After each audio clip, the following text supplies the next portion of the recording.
السلام علیکم ورحمۃ اللہ وبرکاتہ۔ اللہ رب محمد صلی اللہ علیہ وسلم نحن عباد محمد صلی اللہ علیہ وسلم۔ رفیقان محترم، محبان گرامی، آپ نے سلسلے درس حدیث و فقہ کو سماعت فرما لیا ہے، اور ایمان اور اسلام کے درمیان بظاہر جو مغایرت یعنی جدائی نظر آ رہی تھی، اس کی وضاحت ہم گزشتہ سبق سلسلے درس نمبر 5 میں کر رہے تھے۔ یہ سلسلے درس حدیث و فقہ نمبر 6 ہے۔ ہم آپ سے گزارش کریں گے کہ محبت کے ساتھ اور خلوص کے ساتھ اسے سماعت کریں اور اپنے دوستوں احباب کو اس کی جانب متوجہ کریں۔ اللہ رب العزت ہمیں اور آپ کو خلوص و الہیت کے ساتھ خدمت دین متین کی توفیق رفیق عطا فرمائے۔ ہم یہ عرض کر رہے تھے کہ ایمان نام ہے تصدیق قلبی کا۔ ایمان و تصدیق بالقلب و اقرار باللسان، زبان سے اقرار کرنا، و عمل بالارکان۔ تو یہ تصدیق قلبی یعنی تمام ضروریات دین کو دل سے ماننا اور زبان سے اس کا اقرار کرنا، یہ ایمان کی تعریف ہو گئی۔ اب اس حدیث پاک سے ایسا لگتا ہے کہ چونکہ سرکار دو جہاں صلی اللہ علیہ وسلم نے جو یہ حدیث حضرت عمر فاروق رضی اللہ عنہ سے مروی ہے، اس میں آنے والے نے سوال کیا ایمان کے بارے میں، تو سرکار صلی اللہ علیہ وسلم نے ایمان کے بارے میں ان چیزوں کو بتایا جن کا تعلق دل سے ہے، فعل قلب سے ہے، اور اسلام جب پوچھا تو اس کی تشریح میں سرکار نے جو ان چیزوں کو شمار فرمایا جن کا ذکر، جن کا تعلق اعمال جوارح سے یعنی ظاہر اعمال سے ہے۔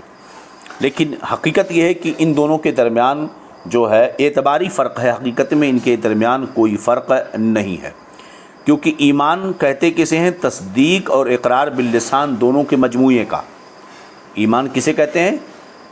تصدیق بالقلب اور اقرار باللسان کے مجموعے کا، یعنی دل سے تمام ضروریات دین کی تصدیق کرنا اور زبان سے اس کا اقرار کرنا، زبان سے اس کا اقرار کرنا، یہ اس کے مجموعے کا نام ہے۔ اس میں اتنا فرق صرف ہے کہ اقرار باللسان یہ کیا ہے؟ اجرائے احکام کے لیے ظاہر سی بات ہے کہ آدمی دل میں تصدیق رکھے اور زبان سے یا عمل سے اپنا ایمان ظاہر نہ کرے تو اس پر کوئی حکم نہیں لگایا جا سکتا۔ تو اقرار باللسان یہ اجرائے احکام کے لیے یہ رکن ہے اس کا یا شرط ہے؟ کیا ہے؟ دونوں صورتیں ہو سکتی ہیں۔ اب دیکھیں کہ ایمان کا لغوی معنی کیا ہے؟ تصدیق ہے، اور اسلام کا لغوی معنی تابعدار ہونے کے ہے۔ اب لغوی معنی پر توجہ دیں۔ ایمان کا لغوی معنی تصدیق ہے، اور اسلام کا لغوی معنی تابعدار، فرما بردار ہونے کے۔ شریعت میں اسلام کے معنی ہیں اس دین کا پابند ہونا جو خدا کی طرف سے رسول اللہ صلی اللہ علیہ وسلم لائے۔ اب دیکھیں کہ ایمان کا لغوی معنی تصدیق ہے اور اسلام کا لغوی معنی ہے تابعدار ہونے کے۔ شریعت میں ایمان کسے کہتے ہیں؟ تمام ضروریات دین تمام ضروریات دین کا دل سے تصدیق کرنا اور زبان سے اس کا اقرار کرنا، اور اسلام کا لغوی معنی تابعدار ہونا ہے، اور شریعت میں اس کا معنی اس دین کا پابند ہونا جو خدا کی طرف سے رسول اللہ صلی اللہ علیہ وسلم لائے۔ ظاہر سی بات ہے کہ انسان کسی دین کا پابند اسی وقت ہوگا جب اس کے وصول کو سچ جانے، یعنی دل سے اسے مانے، اس کی تصدیق کرے اور اس کے صحیح ہونے کا اقرار کرے۔ اب بتائیں کہ آدمی کسی وصول اور قانون کا، کسی دین کا تابعدار اسی وقت ہوگا جب اسے دل سے پسند کرے، دل سے اس کا دل سے اس کو سچا جانے، دل سے اسے قبول کرے اور زبان سے اسے اقرار کرے۔ جب اسے دل سے مانے گا تو زبان سے اقرار کرے گا، پھر اس کا وہ فرما بردار بنے گا۔ تو یہی تو معنی ایمان کا ہے۔ جب انسان کسی کے اصول کو سچ جان لے گا اور اس کا اقرار بھی کر لے گا تو اس کا پابند بھی ہوگا۔ لہذا ایمان اور اسلام ایک ہوئے۔ اطلاق میں کہیں کہیں اسلام ظاہری اعمال کی ادائیگی پر بولا جاتا ہے، اس لحاظ سے فرق صرف اعتباری ہو گیا۔ حدیث جبرائیل میں اور سورہ حجرات کی اس آیت میں یہی اطلاق ہے، ورنہ حدیث جبرائیل کا آخری لفظ دیکھیں تو اگر یہ کہا جائے کہ اسلام الگ ہے اور ایمان الگ ہے تو حدیث جبرائیل ہی میں جو فرمایا اسلام کی تعبیر و تشریح الگ کی گئی اور ایمان کے تعلق سے الگ چیزوں کا ذکر کیا گیا، مگر اخیر میں نبی کریم صلی اللہ علیہ وسلم نے فرمایا کہ ہادہ جبریل اتاکم لیعلمکم دینکم، یہ جبریل تھے جو تمہیں تمہارا دین سکھانے کے لیے آئے تھے۔ تو سرکار نے سب کو دین قرار دیا، سرکار نے تمام کو دین، یعنی جتنی چیزیں بتائیں سرکار نے ان سب کو دین قرار دیا ہے، اور دین ہی رب کو پسند ہے۔ من یبتغی غیر الاسلام دین فلن یقبل منہ، تو حضور صلی اللہ علیہ وسلم نے اس حدیث جبریل کے اخیر میں ہی ان سب کو دین قرار دیا، اور حضور صلی اللہ علیہ وسلم نے ان سب کو دین فرمایا، جس میں ایمان بھی داخل ہے۔ بھئی دین میں ایمان بہرحال داخل ہے، اگر دین میں ایمان داخل نہیں تو پھر کیا ہے؟ قرآن مجید میں اللہ ارشاد فرماتا ہے من یبتغی غیر الاسلام دینا فلن یقبل منہ،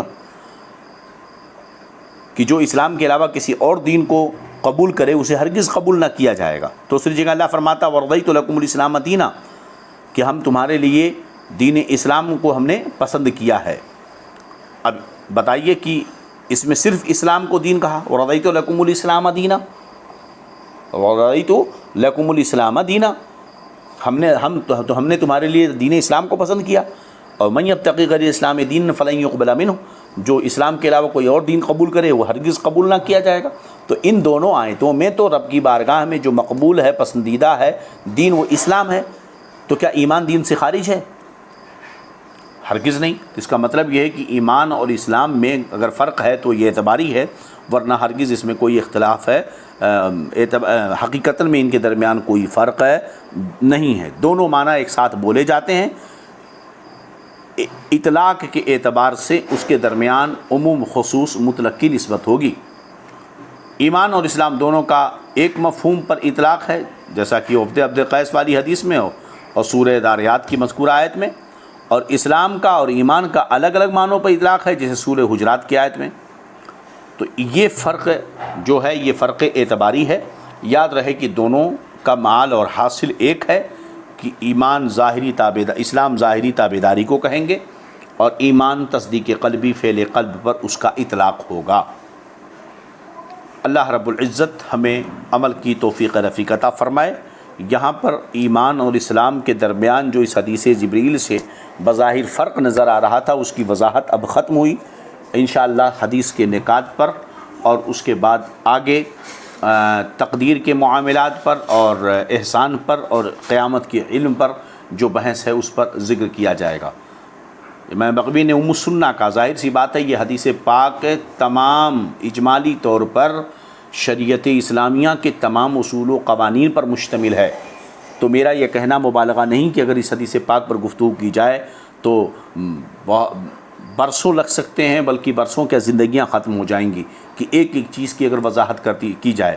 بہرحال آپ حضرات ہمارے ساتھ جڑے رہیں۔ اللہ رب العزت آپ کو برکتوں، رحمتوں، نعمتوں سے مالا مال فرمائے، اور ہمیں دارین کی سعادتیں عطا فرمائے، خلوص الہیت کے ساتھ دین کی خدمت کی توفیق عطا فرمائے۔